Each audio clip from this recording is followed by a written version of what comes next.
여러분, 우리는 지난주 수요일에 고난을 대하는 자세에 대해서 베드로전서의 말씀을 통해 또 살펴보았습니다. 고난이 다가올 때 놀라지 말고 기뻐하고 하나님께 영광을 돌리며 우리의 영혼을 하나님께 맡기는 자세로 고난을 대하자라는 그 베드로의 권면을 우리가 통해서 또 귀한 하나님의 마음을 또 알게 되는 귀한 시간들을 가지셨죠. 오늘 말씀은 베드로 사도가 고난이 왔을 때에 어떻게 하면 흔들리지 않고 또 굳건하게 설 수 있는지에 대해서 알려주는 말씀입니다. 여러분, 고난이 올 때 흔들리지 않고 굳건하게 선다라는 것, 어찌 보면 우리의 현실과는 너무 동떨어진 이야기가 아닌가라는 생각이 들기도 합니다. 맞아요. 우리의 힘으로 우리에게 다가오는 그 고난 앞에서는 흔들리지 않을 수 없는 것 같아요. 아무렇지도 않게 서 있는다라는 것, 불가능하다라는 것이죠. 근데 그런 고난이 지나고 나면 누구나 다 피폐해져 있고 흔들려져 있는, 넘어져 있는 그런 모습들을 보이게 됩니다. 자, 그렇다면 오늘 본문에서 고난이 지나고 난 뒤에 굳건하게 설 수 있는 그 비결은 무엇이라고 이야기할까요? 우리 10절 말씀 한번 읽어볼까요? 10절입니다. 시작. 모든 은혜의 하나님 곧 그리스도 안에서 너희를 부르사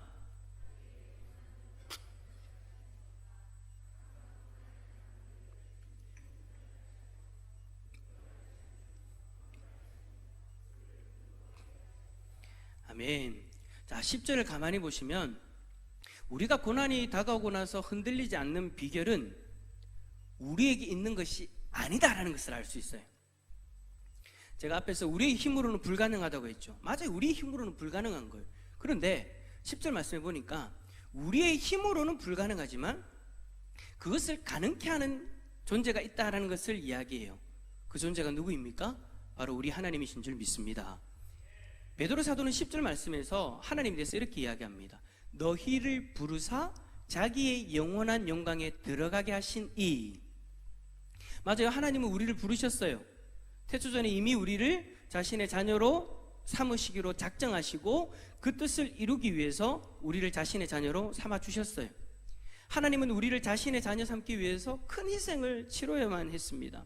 그 희생은 우리가 잘 알다시피 독생자 예수 그리스도의 생명을 우리를 위해 내어주시는 것이었죠. 하나님은 자기의 영원한 영광, 곧 영광스러운 하나님의 나라인 저 천국에 우리로 하여금 들어갈 수 있도록 하기 위해서 자신의 독생자를 내어주신 거예요. 왜요? 하나님이 우리를 사랑하셔서, 그 사랑 때문에 우리를 위해 독생자를 주시고 우리를 부르셨어요. 그런데 그 하나님이 우리가 고난을 당할 때 가만히 두지 않는다라는 거죠. 우리를 사랑하셔서 자신의 독생자까지 주신 그 하나님이 우리에게 어떻게 해주신다고 하십니까? 우리를 온전하게 하시며 굳건하게 하시며 강하게 하시며 털을 견고하게 하시리라. 여기서 여러분, 온전하게, 굳건하게, 강하게, 털을 견고하게 라는 이 네 가지 동사들은 현재 시제로 쓰여 있는 것이 아니라 미래 시제로 되어져 있어요. 그러니까 앞으로 되어질 일이라는 거예요. 미래 시제로 여러분 기록되었다는 것은 무슨 말이냐면 반드시 발생할 것에 대한 확신을 이야기하는 거예요. 즉 베드로 사도는 이 네 개의 동사를 미래 시제로 사용함으로써 고난 후에 반드시 하나님이 하나님의 백성들을 온전하게, 굳건하게, 강하게, 견고하게 하실 것을 확신한다라고 이렇게 고백하고 있는 겁니다. 우리는 이러한 베드로의 확신처럼 하나님이 우리에게도 동일하게 역사하실 것을 확신하면 되는 줄 믿습니다. 그런데 여러분, 우리가 이렇게 미래에 되어질 고난이 지나고 난 뒤에 미래에 다가올 이 일들에 대해서 확신만 하면 될까요? 확신만 한다고 해서 지금의 고난을 우리가 잘 이겨낼 수 있을까요? 앞으로 되어질 일, 그러니까 고난 이후에 일어날 일들에 대해서 확신만 가진다고 해서 우리가 지금의 고난을 이겨내기에는 조금 무리가 있는 것 같아요. 중요한 것은 지금 고난 가운데에서 어떻게 살아가냐. 그래요, 앞으로 되어질 일은 알겠어요. 나도 믿어요. 그럼 지금은 어떻게 하냐라는 거예요. 지금은 어떻게 해야 될까요? 고난이 지나고 난 뒤에 분명히 하나님이 우리를 굳게 세워줄 것 믿습니다. 하지만 그것은 고난이 지나고 난 뒤의 일이라는 거예요. 지금은 어떻게 해야 되냐라는 거예요. 오늘 말씀에 지금 어떻게 해야 되는지에 대해서도 말씀하고 있어요. 우리 7절 말씀 한번 읽어볼까요? 7절입니다. 시작.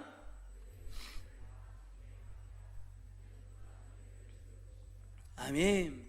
첫 번째가 뭘까요? 우리 염려를 주께 맡겨야 되는 거예요. 지금 하나님이 고난을 당한 우리를 분명히 회복시켜 주실 것인데, 그렇다고 그냥 지금 앞으로 그렇게 되어질 거니까 가만히 있자, 하늘만 쳐다보자, 그러면 안 되는 거죠. 지금 우리가 해야 될 일이 있단 말이에요. 그게 무슨 일이에요? 이 일 문제를 해결할 방법을 찾는다, 세상 나가서 어떻게 해본다, 그게 아니라 우리 염려, 이 고난으로 인해서 내 마음 가운데 가득해져 있는 이 염려를 주님 앞에 맡겨야 된다라는 거예요. 근데 여러분, 이 맡기다라는 단어가 어디에서 쓰여졌냐면, 예수님께서 예루살렘에 입성하실 때에 그때 무리들이 자기 옷을 벗어서 나귀 위에 던져가지고 예수님이 앉을 수 있도록 했잖아요. 근데 그때 안장을 삼을 때 자기 옷을 던지는 그때 사용했던 단어가 바로 오늘 이 단어예요. 맡기다라는 단어예요. 그 헬라어예요. 이 단어를 베드로가 지금 그대로 가져와고 사용함으로써 무엇을 이야기하냐면, 지금 성도들에게 염려와 불안이 있다면, 우리에게 이런 염려와 불안이 있다면 이것을 주님 앞에 던져라는 거예요. 주님이 앉으실 수 있도록, 주님의 것이 되도록 내 것을 벗어서 던져서 내 손으로부터 떠나보내어 주님 앞에 맡기라고 권면하고 있는 거죠. 이것을 맡길 때에는 우리의 염려도 주님 앞에 맡기는 거지만, 우리의 불안, 슬픔, 스트레스, 그 모든 것까지 다 벗어서 주님 앞에 벗어 던져서 그것으로 인하여 더 이상 괴로워하는 것이 아니라 참된 해방을 누리며 기쁨을 누려라 라고 지금 베드로 사도가 권면하고 있는 거예요. 근데 여러분, 실상 우리들의 모습을 돌아보면 이거 잘 알죠? 잘 알고 있음에도 불구하고 대개는 이와 반대의 행동들을 취할 때가 많이 있습니다. 염려와 스트레스가 생기면 이것을 하나님 앞에 맡기기보다는 혼자 해결하려고 하거나 다른 사람들에게 던짐으로 때로는 더 큰 문제가 야기되어지기도 하죠. 그래서 어떤 사람은 염려와 불안거리가 생기면 이것을 또 혼자 끌어안고 밤새 끙끙거리면서 밤잠을 설치기도 합니다. 여러분, 그런다고 해서 그 문제가 해결되어지는 것도 아닌데도 우리는 항상 그렇게 해요. 또 어떤 사람은 기도를 하긴 해요. 기도의 자리에 나와서 하나님 앞에 맡깁니다, 하나님 앞에 의탁합니다, 그 사람들이 옷을 던지는 것처럼 저도 던질래요, 막 그렇게 토로합니다. 그런데 주님께 맡겼다라고 하는데 집에 갈 때는 주님 앞에 맡깁니다,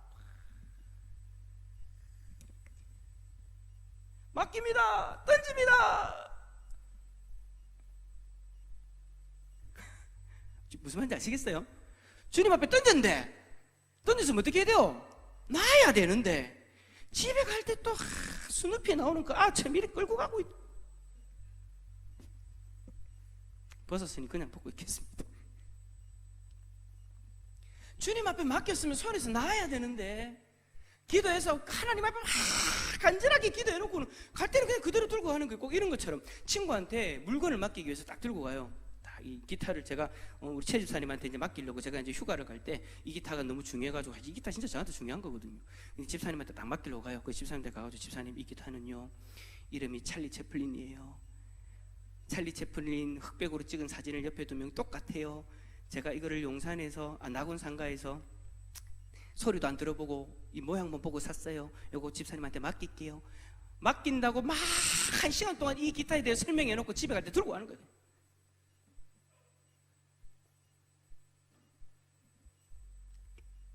우리가 하나님한테 그렇게 할 때가 너무나도 많다라는 거예요. 하나님 앞에 던진다고, 하나님 앞에 맡긴다고 주님 앞에 그렇게 던졌으면 손에서 놓으시길 바랍니다. 오늘 밤에 주님 앞에 맡길 염려가 있잖아요.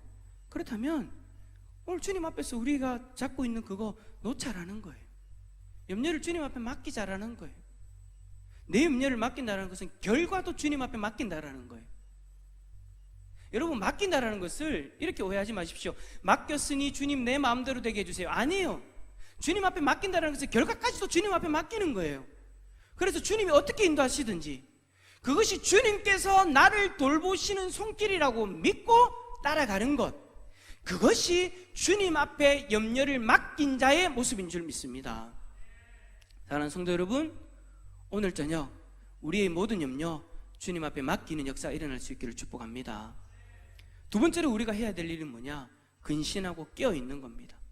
여러분, 근신은요, 베드로전서 1장 13절과 디도스 2장 2절에서 이야기하는 그 방종한 생활에서 자신을 지켜 삼가는 자기 통제나 절제를 말하는 거예요. 그러니까 그 모든 유혹들 앞에서 자기를 지키는 거예요. 그리고 깨어있다는 것은 뭘 얘기하냐면, 보초서는 군인이 정신 바짝 차리고 경계를 늦추지 않는 그런 모습을 이야기하는 거죠. 그래서 게으름과 나태에서 벗어나는 항상 맑은 정신을 유지하는 것을 이야기하는 거예요. 이처럼 베드로가 성도들을 향해서 깨어 근신할 것을 말하는 이유는 사단이 우는 사자처럼 삼킬 자를 두루 찾고 있기 때문입니다. 여러분, 우리는 고난이 다가왔을 때 죄에 노출되는 경우가 너무나도 많이 있어요. 고난이 오면 신앙이 좋던 사람도, 뜨거움을 가지고 있던 사람도, 열심을 가지고 있던 사람도 하나님을 찾는 것이 아니라 세상적인 방법을 찾는 사람들이 너무나도 많아요. 그리고 그렇게 얌전한 사람도, 교회에서는 분명히 그렇게 얌전한 사람이었는데 고난이 다가온다, 힘든 일이 다가온다 그러면요, 어디서 그런 모습이 나오는지 몰라요. 혈기가 확 나오기 시작하고요, 와일드한 모습으로 막 거친 행동, 언사들을 할 때가 너무나도 많이 있어요. 그리고 어떤 사람은 불평이 쌓이고 불만을 토로하기도 합니다. 고난이 다가올 때 내가 견딜 수 있는 끝에까지 딱 내몰리게 되어지면 그제서야 내 안에 있던 게 드러나는 것 같아요. 나의 진짜 모습, 내 안에 감춰져 있었던, 신앙이라고 포장되어져 있던 그 모습 안에 저 깊이 감춰져 있던 그 모습이 극한의 그 고통까지 딱 갔을 때 그때서야 비로소 드러나기 시작한다라는 거죠. 그래서 뭐라고 얘기합니까? 베드로가 근신하라. 고난이 다가올 때일수록 근신하라. 자기를 절제하고 지키라는 거예요. 그리고 고난이 다가올 때 힘들다는 이유로 자신을 위로하기 위해 세상적인 방법을 찾아 헤매죠. 그때 근신하지 못하고 그렇게 죄를 짓고 세상을 향하고 있을 때 사단이 우는 사자와 같이 으릉 하는데도 안 일나네, 으릉 하면서 달려들기 시작한다라는 거예요. 그래서 우리는 고난이 다가올 때 더욱 근신하여 자신을 돌아봐야 됩니다. 하나님의 도우심을 구하는 자리를 떠나서는 안 됩니다. 고난이 다가올 때 영적으로 깨어있을 수 있도록 기도의 자리, 예배의 자리를 떠나면 안 되는 거예요. 사랑하는 성도 여러분, 우리가 우리 스스로를 절제하고 우리 스스로를 지킬 수 있는 방법이 뭡니까? 고난이 다가왔을 때 내가 죄를 짓는 현장으로 나가지 않을 수 있는 방법이 뭡니까? 우는 사자와 같이 덤벼드는 그 사단 앞에서 우리가 잡아먹히지 않는 방법이 뭡니까? 근신해야 되는데, 깨어 있어야 되는데, 그러기 위해서는 우리가 하나님을 바라보는 자리를 떠나면 안 된다는 거예요. 힘들더라도, 마음이 무겁고 몸이 무겁다 할지라도, 피폐해져 있다 할지라도 그 피폐해져 있는 그 모습을 이끌고 예배의 자리에서 버티시길 바랍니다. 그것이 우리가 근신하고 껴있을 수 있는 방법인 거예요.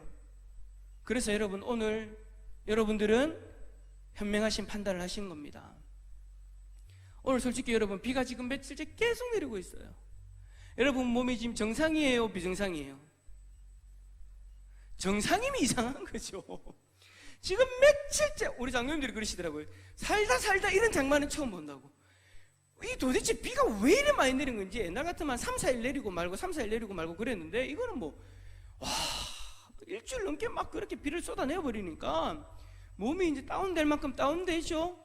거기다가 이상하게 마음도 다운되고, 또 피하고 싶었던 일들이 또 터지기 시작하고, 뉴스를 들어보니 이건 또 마음이 더 그시기 하고, 몸과 마음이 다 지금 다운되어 있는 상황 가운데에서도 여러분들은 지금 그 다운되어 있는 몸과 마음을 가지고 지금 이 예배 자리로 나왔단 말이에요. 이게 여러분 진짜 대단한 거예요.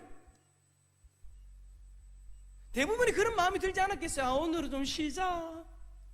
솔직히 오늘은 좀 쉬자라는 마음이 조금이라도 들었다 하시는 분, 눈 한번 깜빡 열어보십시오. 윙크는 하지 마시고 김우길 목사는 어떨까요? 수요 예배 됐으니까 할렐루야 막 성령 충만하게 준비하면 얼마나 좋습니까? 근데 저도 마찬가지 육신의 몸을 입고 있는지라 다운되는 거예요. 어떨 때는요, 정말 참 창피한 고백이지만, 주여 오늘 이 날이 빨리 지나가게 없어서. 너무 힘드니까 어떨 때는 그런 마음이 들 때도 있단 말이에요. 근데 그럼에도 불구하고 우리는 지금 이 자리에 뭐 하러 나왔어요? 그 무거운 몸, 그 무거운 마음을 이끌고 예배 자리로 나와왔어요. 왜요? 이 예배 자리에서 하나님이 우리를 회복시켜 주실 줄 믿기 때문입니다. 그리고 이 예배 자리에서 우리가 근신하고 껴있을 수 있기 때문입니다. 고난 가운데 있는 우리에게 우는 사자와 같이 달려들기 위해 우리를 찾고 있는 그 사단 앞에서 우리는 이 예배 자리를 통해서 다시금 근신하고 껴있는 그 모습을 유지할 수 있어서 그 사단을 이겨낼 수 있는 줄 믿습니다. 앞으로도 마찬가지입니다. 지금처럼 신앙생활 하시기를 바랍니다. 힘든 일이 있고 마음이 다운되어지고 육체가 다운되어져도 예배 자리를 떠나지 마십시오. 기도가 잘 안 된다고요? 그래도 기도의 자리를 떠나지 마세요. 기도가 안 돼요? 안 되면 주기도문이라도 하세요. 주님이 이와 같이 기도하라고 우리한테 기도를 가르쳐 주셨으면, 우리가 기도할 내용이 없고 생각도 안 나고 머리도 무겁고 막 그러면 주기도문을 하는 거예요. 주님이 가르쳐 주신 기도니까. 여러분, 주기도문 무시하지 마세요. 주님이 가르쳐 주신 기도예요. 기도 안 되면 주기도문 하세요. 몇 번이라도 외우세요. 몇 번이라도 고백하세요. 그 안에 능력이 있습니다. 의하든간 기도의 자리 떠나지 마시고, 의하든간 예배의 자리 떠나지 마세요. 그 방법만이 우리가 근신하고 껴있을 수 있는 방법입니다. 아멘이십니까? 마지막 세 번째로, 여러분이 외롭지 않음을 잊지 마시기 바랍니다. 우리 9절 말씀 읽어봅시다. 9절입니다. 시작.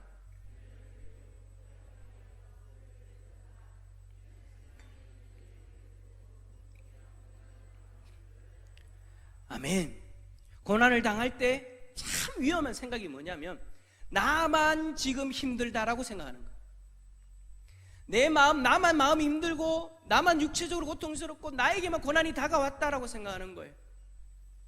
그래서 나만 지금 외롭게 이 문제와 이런 고난들과 싸우고 있다라는 그 생각, 여러분, 그러한 생각이 우리의 마음 가운데 자리 잡기 시작하면은요, 어느 순간 하나님 앞에 불평하기 시작합니다. 믿음의 공동체에서 자신만의 벽을 쌓아버립니다.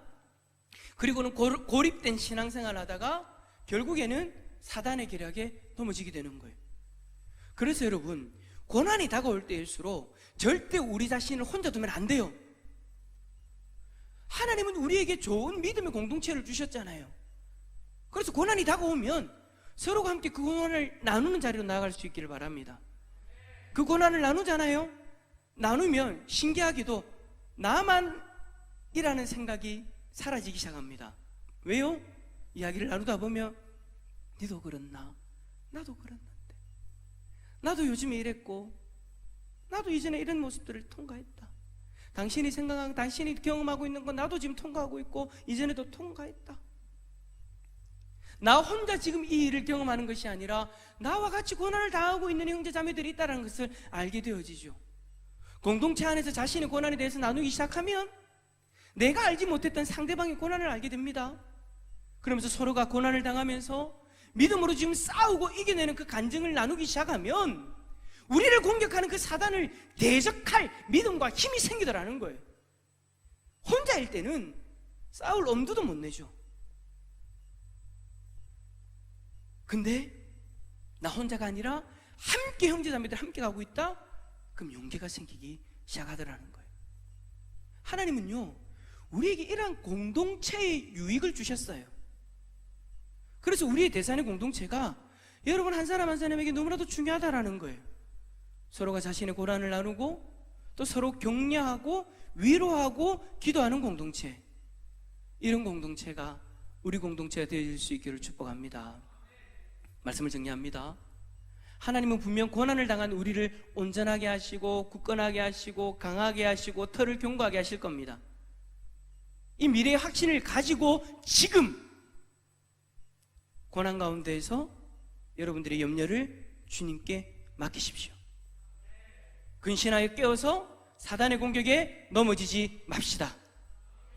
그리고 공동체 가운데 서로 고난을 나누고 서로 기도하고 고난을 이겨내는 그런 힘을 얻는 우린 복된 성도님들 다 될 수 있기를 예수 그리스도 이름으로 축원합니다. 축원합니다.